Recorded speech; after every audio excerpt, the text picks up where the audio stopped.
ঘরের ব্যাপারে তোমার কে ঢোকায় থাকলো? আর যে চোখ দিয়ে তুমি গুনাহ করতেছো, এই চোখ কিন্তু নায়ক নায়িকা দেয় নাই, আমি কারিম দিছি। যে কান দিয়ে গুনাহ করতেছো, ওই কান কিন্তু গায়ক গায়িকা দেয় নাই, আমি কারিম দিছি, না চাইতে দিছি। আমার দেওয়া চোখ দিয়ে আমার নাফরমানি করতেছো, কার কাছ থেকে কি পায়া তুমি? আমি রব বুঝলাম। আমাদের বড় বলেন ঠিক আছে, ডাকের ভেতরে আরেকটা ডাক আছে, কি আল্লাহ যখন ডেকে ডেকে বলছেন, রে বান্দা, তোর ছোট্ট বাচ্চাটা তোর দিকে তাকায় থাকলে তুই গুনাহ করস না, তোর লজ্জা লাগে? তোর বাবা তাকায় থাকলে তুই গুনাহ করস না, তোর লজ্জা লাগে? তোর শ্বশুর শাশুড়ি, তোর মুরব্বি, তোর নেতা, আমার মাহমুদ তাকায় থাকলে তুই গুনাহ করস না, তোর লজ্জা লাগে?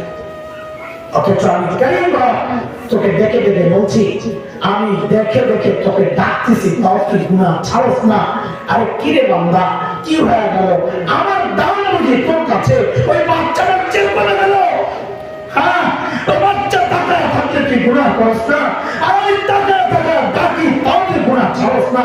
আমার দাম বুঝি তোর কাছে তোর বাপ মারো মা বাবার চেয়ে বলে গেল না, আমার মাখলুকের চেয়ে বলে গেল? মা বাবাকে রব্বিকাল কারীম, কে তোরে ধোঁকা দিছে? বলে কারিম তোর সত্তা, যিনি না চাইতে দেন, রবটা যিনি বাঁচায় রাখেন। আপনি কি করছেন? তো আল্লাহ যখন পরের আয়াতই জবাব দিচ্ছেন, জালিম আল্লাযী খালাকাকা ফাসাওয়াকা ফাআদালাক, তাকায় দেখ তোর মতো সুন্দর করে আমি কাউরে বানাই, দেখ কি সুন্দর করে চোখ লাগাই। রক্ষণাবেক্ষণের কথা বলছিস?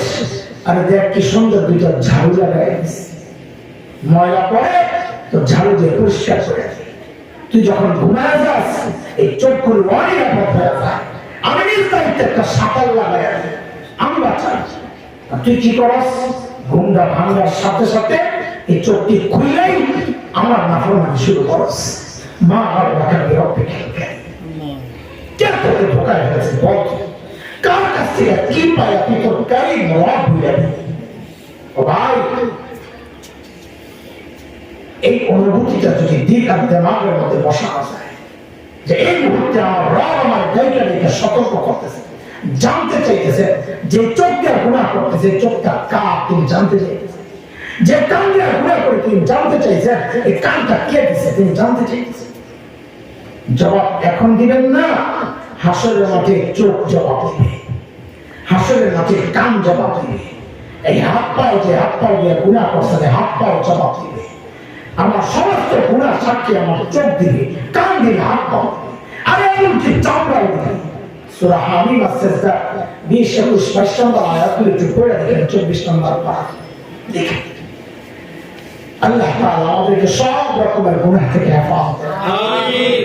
ভবিষ্যতের গুনাহ এর থেকে আল্লাহ বাঁচায় রাখেন।